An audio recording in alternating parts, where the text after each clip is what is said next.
Today is Friday, August 26, 2022. There are no federal holidays for the foreseeable future. There are two election-related events coming up on the 27th. The state of Michigan's Republicans are having their nominating convention and the U.S. territory of Guam is having their primary election. The National Weather Service says that there's to be rain and maybe flooding across the Gulf Coast and Florida through Saturday. A cold front is moving across the northeast with rainfall and general dreariness and perhaps flooding in some areas. Maybe some rain in the Plains and Mississippi Valley into Saturday. Saturday would be tomorrow. On TV, there is a new episode of C, on Apple TV+. On Netflix, Partner Track, a new drama series about a female lawyer in New York, is premiering. Movies opening today include The Invitation, a promising horror movie, 3,000 Years of Longing, the movie Breaking, and the re-release of Rogue One. Today some semi-famous people had a birthday. Macaulay Culkin is 42, Melissa McCarthy is 52, James Harden is 33, John Mulaney is 40, Mike Coulter is 46, Shirley Manson is 56, Brett Cullen is 66, Branford Marsalis is 62, Chris Pine is 41, and Riley Steele, the adult film star, is 35. There's a good-sized list beyond that also isn't important. On this day, in history, in 1748, the first Lutheran denomination was founded in North America. Women were given the right to vote, in 1920, with the 19th Amendment. In 1930, Lon Chaney died. In 2011, the Boeing 787 Dreamliner gained its certification. Shortly thereafter they were grounded due to their batteries catching fire. Welcome to the first broadcast of the Gray News, where we bring you coverage of the latest stories, both national and international. Please like and subscribe. Please share. Please comment. Please have a good day, even though the world is turning to rotting filth. In local U.S. news. In Colorado, a former social worker for the Arapahoe County Department of Human Services has been accused of stealing children when her lesbian advances were spurned. The lawsuit was filed by an Aurora councilwoman. The allegations include various perjuries. So far several parents have come forward. Her arraignment is scheduled for the 29th. Next. The Uvalde, Texas School Board voted unanimously to fire their police chief on Wednesday. They claim that his performance, on the day of the infamous murder spree, on May 24, was egregiously poor. They mentioned an 80-page report, created by a committee of the Texas House of Representatives, claiming that it took him 76 minutes, having finally amassed 376 officers, before entering the elementary school. He and his attorney have cited that the school board has gone beyond its authority, procedurally, and that he hasn't been given his proper rights to defend himself. The infamous recent case of a Texas Child Protective Services employee, in Harris County, Texas, caught telling a 14-year-old girl that she should become a prostitute, is still making news. The employee had allegedly been giving this advice often. Normally such allegations would be quickly covered up. She was dismissed on August 10. Unlikely that charges will be filed. 5 more busloads of illegal immigrants have arrived in New York. In response to an influx of illegal immigrants into Texas, Texas Governor Abbott has been sending busloads to New York for weeks. The election of Joe Biden as U.S. president is credited with an exponential rate of illegal incursions onto U.S. soil.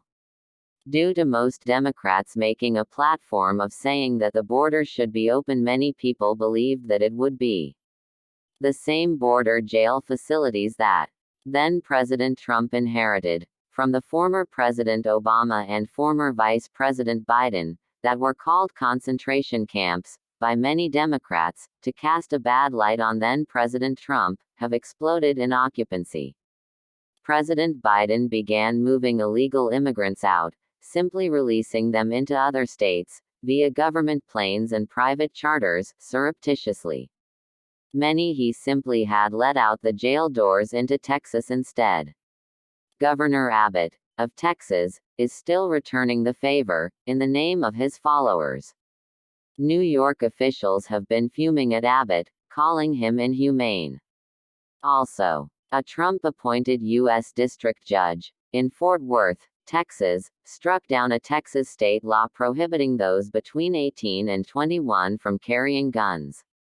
The Firearms Policy Coalition, a gun rights advocacy group, argued that those under 21 were fully protected by the Second Amendment at the time of its ratification.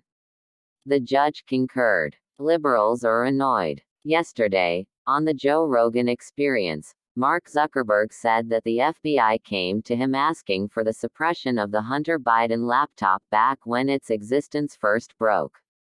Zuckerberg claims great respect for the FBI and he stands by his decision, pointing out how little he thinks of freedom of speech, government accountability, the citizens of the United States, and the citizens of the world. Next, President Joe Biden said on Wednesday that he's going to make good on his campaign promise to forgive U.S. student loan debt. Qualifying students would receive $10,000 to $20,000 of forgiveness per year for many years to come. The White House says that it will cost $24 billion a year. Commentators are saying that it will cost the taxpayer $300 to $500 billion in total.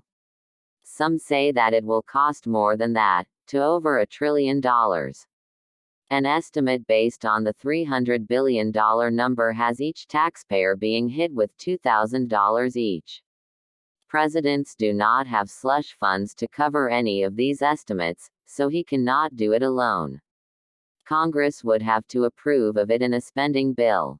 President Biden isn't considered serious. Biden's promises of an open border and slavery reparations for blacks have also lain forgotten.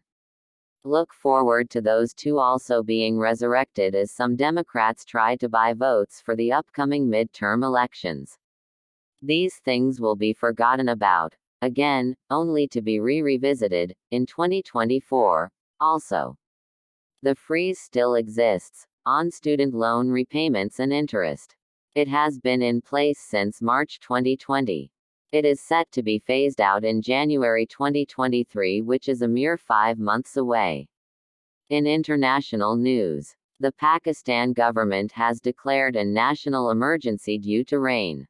Flooding abounds. Over 30 million people are affected. Over 900 people died.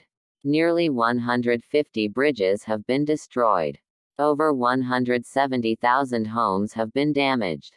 In Japan, over 10 years after the 2011 Fukushima nuclear plant disaster, many of Japan's nuclear reactors still haven't been put back online. Rising energy costs have created a push to reactivate many. There's also talk of building more reactors. Anti-nuclear sentiment declines rapidly when desperate for cheaper energy. Nuclear power has led to far less human misery than fossil fuels, even considering 3 Mile Island, Chernobyl, and Fukushima. A Russian politician was woken up early on Wednesday morning and arrested for speaking out against the war on Ukraine. He faces up to 5 years in prison. This Russian law was put in place shortly after the February 24 invasion began. This is not the first time he's been in trouble for this sort of thing. In Europe, the Russians said that they've hit another train, in Ukraine. On Wednesday, Ukraine says that 25 civilians are dead and that Russia is intentionally targeting residential areas. The Russians say that it was a military train. Finally, Wednesday, the Russians also said that they destroyed 8 Ukrainian fighter planes as they attacked Ukraine air bases. And that's it for this episode of the Gray News. This has been Friday, August 26, 2022. Thanks for listening. Please hit the like button. Please subscribe. Please leave a comment, good or insightfully distasteful. Please share. If you actually have a friend, tell him. And, please, Have a good evening. The Gray News is accepting submissions. Please read the description of this video. Inquire about personal or even commercial advertising inclusions.